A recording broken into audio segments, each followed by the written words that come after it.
Muy bien, voy a compartir una palabra que para mí ha tenido mucho sentido y mucho significado. Qué bueno que cuando Vero estaba cantando, pues cantó esa canción que hemos cantado a lo último, y digo, uy, esto me la apunto, porque no dice que la canción es muy antigua, pero yo no la conozco bien. Así que si hablo muy fuerte me decís, porque el problema de hablar es que me caí una caída fuerte y he perdido audición en el oído izquierdo. Me están haciendo todavía pruebas y cosas, pero dicen que los que están sordos hablan muy fuerte. Entonces, yo no sé. Pero bueno, voy a procurar para que todos puedan escuchar bien. Bueno, como habéis leído ahí, creo, ¿no?, el título de mi predicación que quiero compartir con vosotros son consejos cristianos. Ese es el título. Pero yo quiero hacer una diferencia o quiero explicar, si no lo sabéis, creo que sí, todo el mundo sabe lo que es un consejo, pero yo he encontrado dos definiciones para consejo. La primera definición dice que el consejo es un parecer que se da o se toma para hacer alguna cosa en concreto. Esa es una definición. Y eso sería, por ejemplo, un consejo de una comunidad de vecinos para decidir si van a pintar el edificio de azul o de verde o del color que sea, ¿vale? Y esa definición también puede ser en una empresa, que tienen que decidir cómo van a hacer una cosa u otra, entonces se ponen de acuerdo el consejo, como aquí el consejo de la iglesia, que se junta el consejo y dice, mira, vamos a hacer esto, ¿cómo pintamos el local? De esta manera, de la otra. Ese es un tipo de consejo. Pero el consejo más importante y la definición más concreta que yo he encontrado dice que el consejo es lo que sirve de advertencia para la conducta de la vida. Y eso sí lo encuentro yo más correcto en la palabra de Dios. Claro, hay también sinónimos de consejo, ¿no? Recomendación, sugerencia, opinión, advertencia, pero en definitiva el consejo es eso, una ayuda, lo que sirve de advertencia para la vida y que nos viene bien a nosotros. Ahora, nosotros podemos encontrar consejos de todo tipo, ¿verdad?, porque hoy día se dan de muchas clases, pero para nosotros el fundamento para todo consejo que tengamos que seguir está en la palabra de Dios, porque podemos tener opiniones claras de las cosas y todo lo que sea, pero para nosotros los cristianos no tenemos que tener ese fundamento en la palabra de Dios, porque hoy día nada más que hay que abrir las redes sociales o cualquier cosa y hay consejos de todo tipo, de cómo tener un cuerpo 10, de qué comer, de qué podemos valernos, ¿verdad?, de salud, de cuidados corporales, de emociones, de todo tipo. Hay consejos hoy día. Pero como digo, lo más importante para nuestra vida está en la palabra de Dios, para que no podamos frustrarnos ni echar la culpa a nadie. Tenemos que apoyarnos en la palabra de Dios, porque en la palabra es donde se encuentran los mejores consejos. En Proverbios 8:33, yo solo di este versículo, pero hay unos cuantos más que voy a leer. Dice, atended al consejo y sed sabios, y no lo menospreciéis. Luego en el Proverbio 19, voy a mirar para no equivocarme, 19:20, pues también dice lo siguiente. Dice, escucha el consejo y recibe la corrección para que seas sabio en tu vejez. En otra versión dice que de esta manera llegarás a ser sabio. Y bueno, la sabiduría viene con el tiempo, pero si tú estás basado en la palabra de Dios, siempre va a tener una palabra correcta en tu vida. Después en el versículo 21 dice: muchos pensamientos hay en el corazón del hombre, mas el consejo de Dios permanecerá. Porque como sabemos, los pensamientos de Dios son siempre de bien para cada uno de nosotros. Entonces el consejo y la palabra de Dios siempre va a permanecer para nosotros en nuestra vida. Así que es muy bueno saber que Dios también cuida por nosotros en estas cosas. El apóstol Pablo dijo una vez a los corintios: todas las cosas me son lícitas, pero no todas me convienen. Qué consejo más sabio, ¿no? Porque podemos hacer lo que nos dé la gana, ¿verdad? Pero dice eso, que no todo me conviene. Y hay que pensar por lo que dice la palabra de Dios, que es lo que no nos conviene a ninguno de nosotros. Así que gracias al Señor por ello, porque tenemos su palabra más permanente, ¿verdad?, que nos ayuda. Bueno, para vivir la vida cristiana práctica hay un montón de consejos en la palabra de Dios que son los que yo quiero hacer énfasis ahí. Y me gustó mucho la canción, bueno, esto se resbala todo, pero da igual.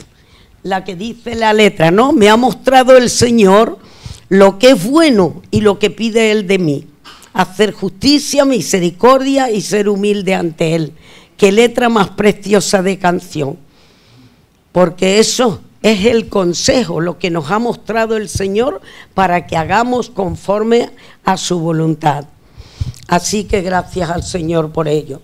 Vamos a mirar entonces en el capítulo 12 de Romanos. Es un capítulo muy conocido y es muy importante que lo leamos, porque como iglesia, de verdad, nos hace falta todos los consejos que están en ese capítulo del Señor.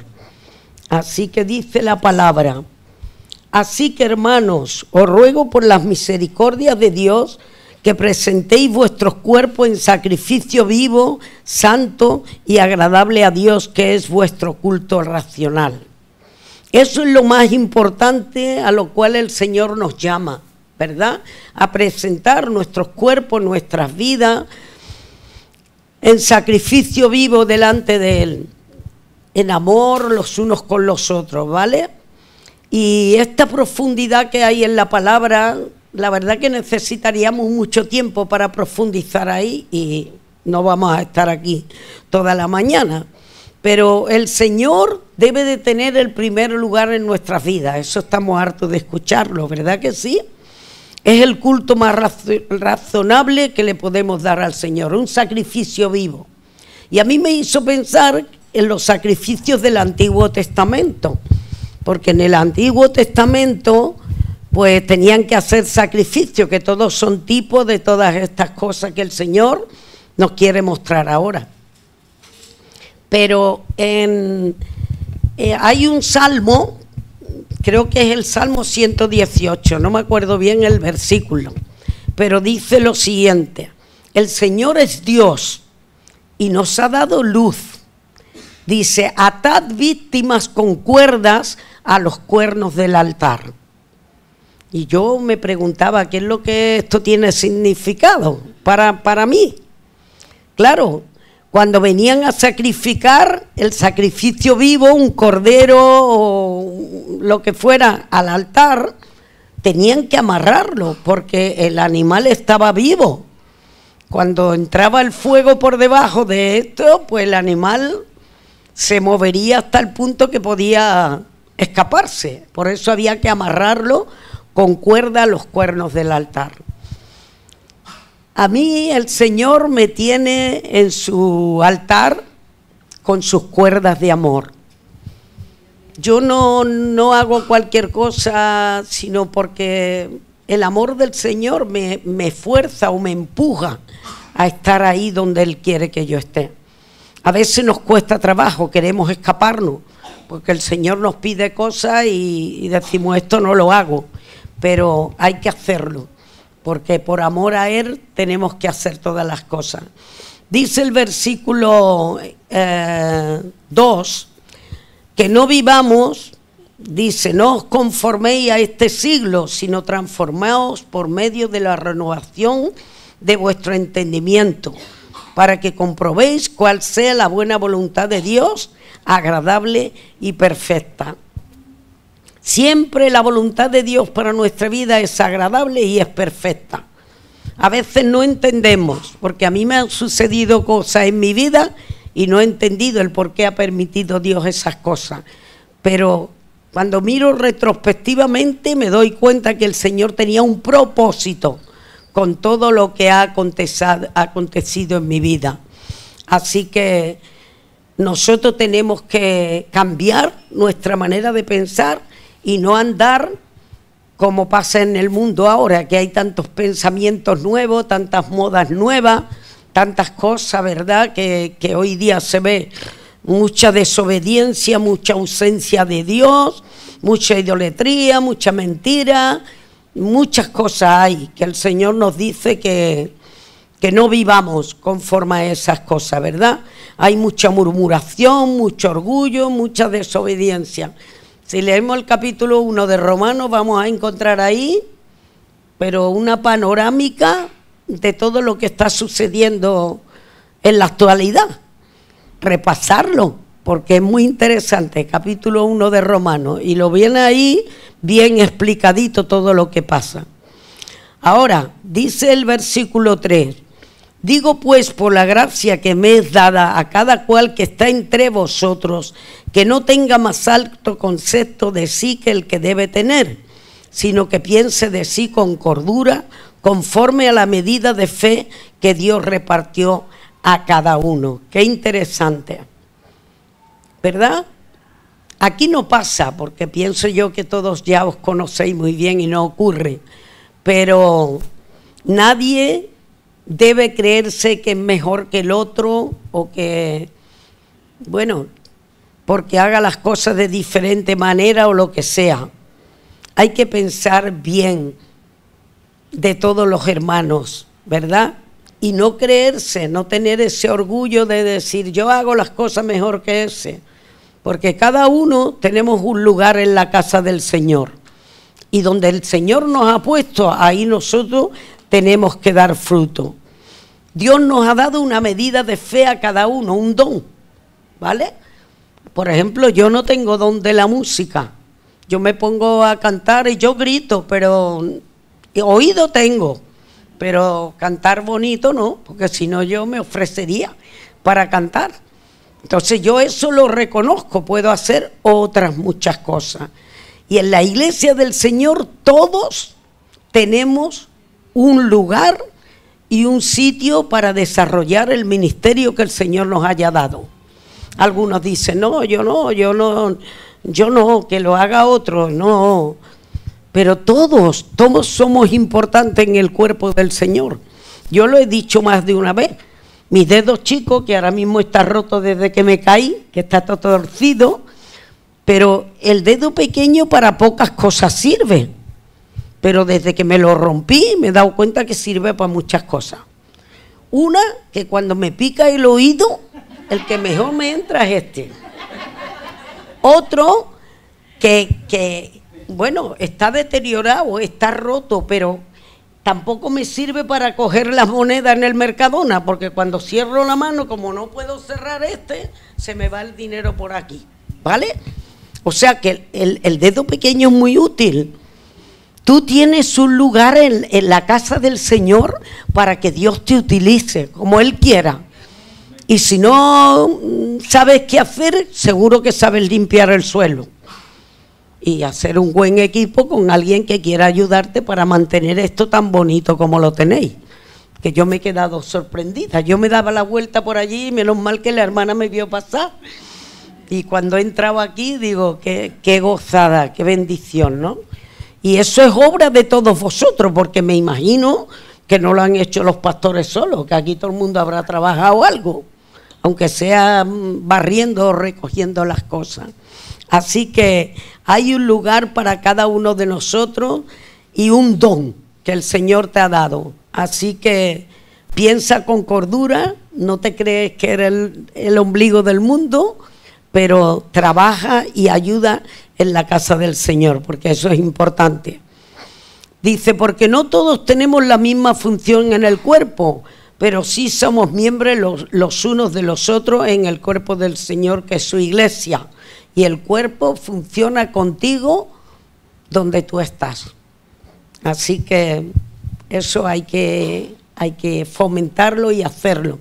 Yo sé que aquí los hermanos tienen visión alta, o sea, amplia, y dan oportunidades a los hermanos, porque me la han dado a mí muchas veces, pues cualquiera tiene oportunidad para trabajar en el Señor. Amén. Dice el versículo 6, de manera que teniendo diferentes dones según la gracia que nos es dada, si el de profecía, úsese conforme a la medida de la fe. Según la profecía puede ser la visión que Dios te dé a ti para hacer determinadas cosas y tú puedas compartir. Así que cada uno de nosotros tiene una medida, ¿no? Según las enseñanzas de Jesús, Él a uno le dio 2 talentos, a otro le dio 5 talentos, y a uno le dio 1, y como no sabía lo que hacer, pues hizo un boquetito y lo metió adentro. Y el Señor le tuvo que reprender. Un consejo bueno. Le dijo, bueno, tú por lo menos lo podías haber dado ese talento a los banqueros y hubieras recogido pues el producto de eso, ¿verdad? Entonces no podemos esconder o no podemos decir yo no participo en esto porque me van a decir cualquier cosa, sino que hay que estar activo en la casa del Señor. Dice, si el de servicio, el versículo 7, en servir, y el que enseña en la enseñanza, el que exhorta en la exhortación, el que reparte con liberalidad, el que preside con solicitud y el que hace misericordia con alegría. La misericordia es poner en acción lo que Dios te diga que haga. Yo me acuerdo de una anécdota muy al principio de convertirnos al Señor, que mi hermano Sebas, que, bueno, muchos lo habéis conocido y era una persona muy especial. Alguna gente somos especiales en la casa del Señor, de verdad. Tenemos particularidades que solamente las tenemos nosotros, pero si el Señor nos ha hecho así, pues así somos, ¿vale? Pero me acuerdo que, como dice, que hagamos misericordia con alegría. Un día Sebastián, pues él predicaba muchas veces sin hablar, sino haciendo, ¿vale? Y era un tiempo de Navidad y mi madre le regaló una chaqueta nueva, porque la que tenía ya estaba un poquito regular, y iba muy guapo él con su chaqueta, porque era muy guapo Sebastián, ¿a que sí? Por lo menos para mí, pero lo tenía todo. Entonces, pues, dice el que hace misericordia con alegría. Imagínate, se encuentra un hombre en la calle, era por tiempo de Navidad y tenía muchísimo frío, al lado del muelle de Cádiz. Sentado ahí en la acera el hombre tiritando. ¿Qué le pasa a usted?, le pregunta. Ay, qué frío hace, no sé qué, no sé cuánto. Y cogió la chaqueta, se la quitó y se la puso al hombre. Y claro, cuando llegó a mi casa, sin chaqueta ni nada, mi madre le pregunta, ¿qué ha pasado con la chaqueta? No, que he visto un hombre que estaba muy mal, que tenía mucho frío y se la he regalado. Y mi madre, que se la acababa de comprar, dice, a mí no me importa que tú regales la chaqueta, pero le podía haber dado la otra que estaba un poquito más usada y hubiera tú disfrutado la nueva. Pero con toda su alegría y todo su amor, le dio a ese hombre su chaqueta. Entonces, esto me ha acordado mientras yo preparaba este mensaje, el que hace misericordia, ¿verdad?, con alegría. Y bueno, dice también en el versículo 7 que estamos, dice, el que preside con solicitud, quiere decir con agrado, entendiendo la gente que tiene por delante y muchas cosas, ¿verdad? Dice, y el que hace misericordia con alegría. Ahora viene esto que es un punto tremendo, ¿vale? es un punto tremendo el versículo siguiente, que es el 9. ¿Qué dice el 9? El amor sea sin fingimiento. Qué trabajo cuesta no fingir. Porque muchas veces fingimos. Cuando demos un abrazo, que lo demos con calor y con alegría, porque es tu hermano en el Señor. Puede ser que te haya hecho algo que no te haya gustado, pero el Señor nos manda que nos tenemos que perdonar los unos a los otros. El amor tiene que ser sin fingimiento. Qué consejo más bueno, ¿verdad? El apóstol Pablo hablaba, creo que está en los Tesalonicenses, él decía que eso también son 3 puntos de predicación que un día a lo mejor me pondré a escribir. Pero el apóstol Pablo, no sé si alguien lo puede buscar, busca Tesalonicenses, en el capítulo 1 está. Pero bueno, lo que dice es que daba gracias a Dios el apóstol Pablo, dice, por la obra de vuestra fe, la obra de la fe que tenían los tesalonicenses. O sea, eran gente que ponían en práctica lo que el Señor les había enseñado, la obra de su fe. Y ahora dice, mira qué cosa para reflexionar. Daba gracias a Dios por la obra de su fe, por el trabajo del amor. ¿Cómo puede el amor tener trabajo? Pues sí. Porque algunas veces vemos a uno y dice, que ese hermano que es lo que tiene que no me cae bien, es muy raro. ¿Lo hacemos o no? Yo creo que alguna vez lo hemos hecho y hemos juzgado a un hermano pero hay que hacer un trabajo de ganarse el amor de ese hermano y de trabajarlo y de descubrir cuál es el don que ese hermano tiene para ver qué beneficio nos trae a nosotros ese hermano. Pero es verdad que estas cosas suceden en la casa del Señor. Y el amor, como dice, tiene que ser sin fingimiento, o sea, totalmente sincero. El Señor nos dijo que la gente conocería a sus discípulos porque tenían amor los unos para con los otros. Entonces es imprescindible que trabajemos nosotros el amor para que lleguemos a una perfección como el Señor quiere. El Señor nos dijo, ¿qué consejo otra vez? Amarás a tu prójimo como a ti mismo. Qué difícil algunas veces, ¿no? Porque nosotros nos regalamos de todo, pero a lo mejor al hermano pues lo dejamos un poco en la cuneta, como se suele decir. Y hay que practicar, hay que trabajar el amor. Dice que prefiriendo mutuamente. Hay que darse amor y respeto los unos a los otros. Yo muchas veces he fallado ahí, porque he menospreciado algunas cosas con gente y el Señor me ha tenido que tirar de la oreja y decirme, eso no está bien. Como Él dice, ¿qué es lo que quiere el Señor? Que hagamos justicia, misericordia. ¿Y qué más dice la canción? Eso. Entonces, pues, es muy interesante eso. Que no nos tire el Señor de las orejas, porque algunas veces nos lo merecemos. No pasa aquí, pasa en otras congregaciones, yo lo sé, porque hay muchas polémicas entre los hermanos, aquí no. Entonces, pero reflexionar de este tipo de cosas, por si veis algo que podáis corregir con amor, con cariño, Antonio, te toca a ti hacer eso, mucho cariño y tener eso con los hermanos.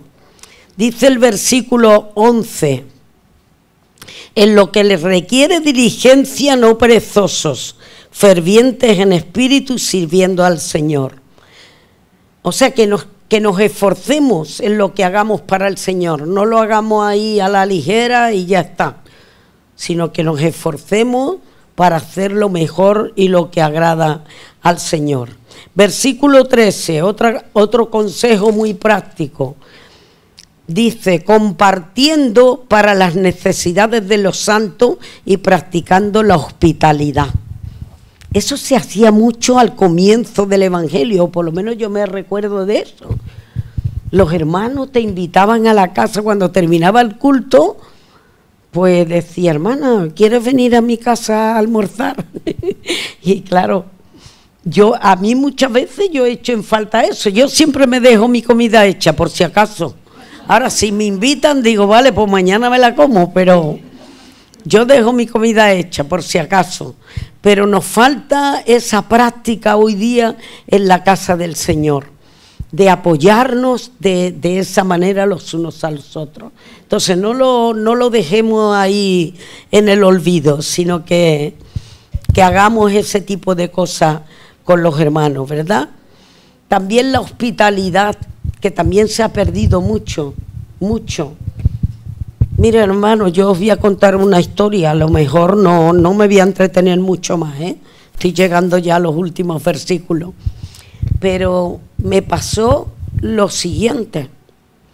Un día de miércoles, que es culto de oración en mi iglesia, llegaron 2 chicas jóvenes, muy bonitas las 2.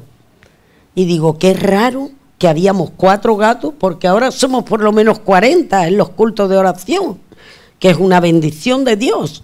Pero en aquel tiempo había a lo mejor 7 o 8, y entraron esas 2 muchachas y digo, ¿qué hacen aquí? Estas vienen un poco despistadas, pensé yo. Pero no, habían buscado en el internet donde estaba la iglesia, y entre todo lo que le explicaron de la iglesia, pues les gustó y se vinieron. Pues nada, normal, me levanto de mi silla, las saludo, las recibo, les pregunto los nombres y nada.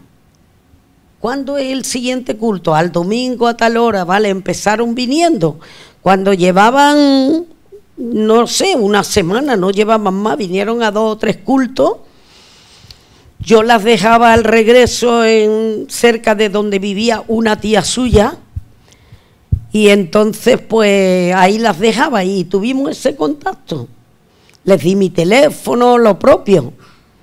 Bueno, pues me llaman una noche a las 10 de la noche y estaban llorando las 2. ¿Qué te pasa? ¿Qué pasa? Se habían quedado en casa de una tía suya y la tía las había puesto en la calle. Y ahora a las 10 de la noche se vieron esas 2 muchachas jóvenes en la calle y me llaman a mí. ¿Ahora qué hago yo?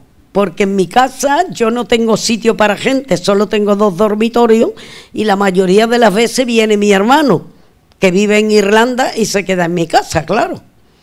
Bueno, pues nada, la recogí, intenté llevarla a casa de otra hermana para que se quedaran allí, la hermana no estaba, no la localizábamos, finalmente a mi casa. Bueno, pues qué bendición, hermano, he encontrado una familia ahí que es una maravilla. Algunos me dijeron, ¿tú qué valor tienes? Que hay cristianos y cristinos, me dijeron, como diciendo, ten cuidado que te pueden dar un palo. Pero yo, en lo práctico que el Señor me aconseja a mí en la palabra, ¿qué iba a hacer? ¿Dejar a las 2 chicas tiradas en la calle? Pues me las llevé a mi casa, ¿vale? Se estuvieron cerca de 2 meses, 2 meses, esperando a que viniera su madre, porque eran de fuera las chicas. Hoy día son tesoros en la iglesia, hermano, tesoros. Son preciosas, saben hacer muchas cosas, están muy activas y bueno, no es un mérito eso, solo que cuando el Señor nos diga algo o nos ponga algo en el corazón, que seamos capaces de hacerlo. Porque si Él me la ha mandado allí, pues sería con un propósito, y realmente lo ha tenido. Porque ahora yo estoy disfrutando de su compañía también. Versículo 14, que estoy terminando, ¿eh? No los voy a decir todo porque lo voy a hacer todo muy rápido. El versículo 14 dice que no maldigamos. Ahora estoy en otro capítulo, sí. Bendecid a los que os persiguen, bendecid y no maldigáis. También es muy difícil esto, sobre todo cuando vemos por la tele todo ese conflicto que hay con los del gobierno, y dice uno, y ese, mira qué sinvergüenza, que ha robado, que ha hecho esto, que ha hecho lo otro. Nosotros de eso tenemos que salir afuera, porque algunos hermanos se buscan problemas por discutir de ese tipo de cosas. Y nosotros, según la palabra, estamos aquí de peregrinos, no tenemos que meternos en asuntos que no nos corresponde. Así que estos son consejos prácticos, yo no sé vosotros cómo lo veis, pero yo lo veo que ese capítulo no tiene desperdicio. Dice, gozaos con los que se gozan y llorad con los que lloran.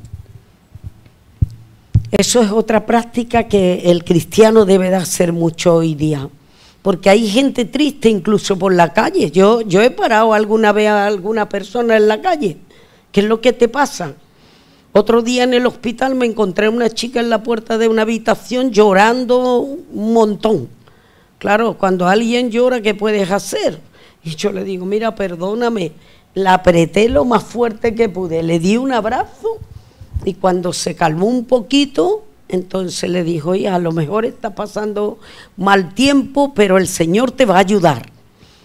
Y se quedó más tranquila la chica. Entonces, tenemos que ser prácticos, porque lo auténticamente espiritual siempre es práctico, ayuda a otros. Así que eso es muy importante. Ya terminamos, ¿eh?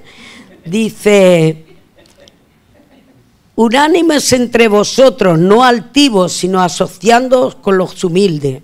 No seáis sabios en vuestra propia opinión.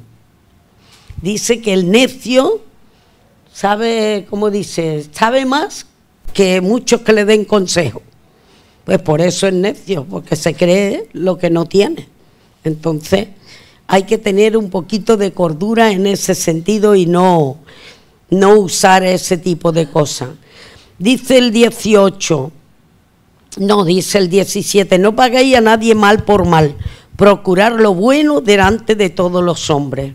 Procurar, este es un consejo, no que te dice tienes obligatoriamente que hacer esto, sino te da un consejo, te dice procurar hacer lo bueno delante de todos. Si es posible, en cuanto dependa de vosotros, estad en paz con todos los hombres. Eso también es de difícil que no veas. Porque a mí cuando me hacen cualquier trastada, voy conduciendo en el coche y me meten la pata, yo les digo cosas, ya estoy aprendiendo a callarme, pero yo por la ventanilla le digo, ¿qué haces? ¿Dónde vas? No sé qué, le grito. Pero un día me lo hicieron a mí, yo iba conduciendo normal, quizá iba un poquito despacito, y viene un chaval con el coche, pero a todo meter, que me llevaba por delante. Y abrió la ventanilla y empezó, guau, guau. Bueno, no voy a decir lo que me dijo, pero a voces. Y yo tranquilamente bajé la ventanilla, lo miré, le digo, hijo, ¿no te da pena que puedo ser tu madre o tu abuela? ¿Por qué me dice eso? Y el otro no supo qué hacer, cerró la ventanilla y se fue corriendo, ¿no? Podía yo haberle dicho, ¿qué es lo que pasa? ¿Dónde va con tanta bulla? No sé qué, le hubiera dicho, porque yo soy de ese carácter. A mí me sale la vena de mi padre, que era muy explosivo. Y digo, ¿qué voy a hacer? Tengo esa herencia genética, me tengo que aguantar. Pero como creyentes tenemos que aguantarnos y ayudarnos en esa manera y controlar nuestra boca y nuestras emociones. Es difícil, por eso es lo que dice que estemos en paz con todos los hombres. Dice, no os venguéis vosotros mismos, amados míos, sino dejad lugar a la ira de Dios, porque escrito está, mía es la venganza, yo pagaré, dice el Señor. Así que si tu enemigo tiene hambre, dale de comer. Si tuviere sed, dale de beber, pues haciendo esto, ascuas de fuego amontonarás sobre su cabeza. En otras versiones de la palabra dice que cuando hacemos a uno que nos está haciendo daño, le hacemos bien, dice para que se le caiga la cara de vergüenza, dice en otra versión. Y es verdad, se le va a subir las ascuas de fuego, se le van a poner en los cachetes, porque le da vergüenza de que él te está haciendo daño, pero tú le estás devolviendo bien. Y el Señor que nos dijo, si alguien te hiere en la mejilla, te pone la otra. Y eso es muy difícil de hacer, pero tenemos que escuchar y hacer los consejos de la palabra de Dios. Como conclusión, como dije, los mejores consejos siempre están en la palabra de Dios y es donde tenemos nosotros que mirarnos, ¿verdad? Siempre están ahí. Lo que más nos cuesta es, trabajo que nos cuesta para hacer eso, ¿verdad? Pero estoy convencida, hermanos, de que el Señor nos tiene andando por esta vida para perfeccionarnos, porque dice que nada sucio va a entrar en el reino de los cielos. Entonces todo lo que nos ocurra aquí es porque el Señor está trabajando en nuestra vida y Él nos ama tal como somos. Él no quiere que estemos ahí agobiados, ni asustados, ni temerosos. El Señor ya ha pagado todo por nosotros, tenemos que estar tranquilos. Pero sí es verdad que la palabra está para enseñarnos y para perfeccionarnos. Y el Señor no nos ha dejado solos, nos ha dado el Espíritu Santo para que esté con nosotros todos los días para ayudarnos. Así que la mejor regla, que siempre la escuchaba mucho de Miguel, él la tenía muy presente. Una vez me dio a mí unos apuntes de cosas de la escuela dominical y eso, y hablaba eso. Todo, como dice aquí, ¿no? Dice, el mejor consejo, la regla de oro, que quitemos la viga de nuestro ojo para poder quitar la paja que está en el ojo del hermano. Porque a veces le queremos corregir y no nos damos cuenta que nosotros estamos en peor situación que ellos. Así que todas las cosas que queráis que los hombres hagan con vosotros, así también haced vosotros con ellos. Lo vamos a cumplir, como estaba cantando Vero. Esto es lo que el Señor nos enseña, ¿verdad? Que hagamos su voluntad en todas las cosas, porque de esta manera vamos a decirle al mundo lo que somos. No podemos decir que somos cristianos y después meter la pata de manera que alguien nos tenga que acusar. Así que esto es lo que quería compartir con vosotros. Espero que os sirva y bueno, que seamos valientes y trabajemos el amor, como decían los tesalonicenses, y vayamos adelante con el Señor.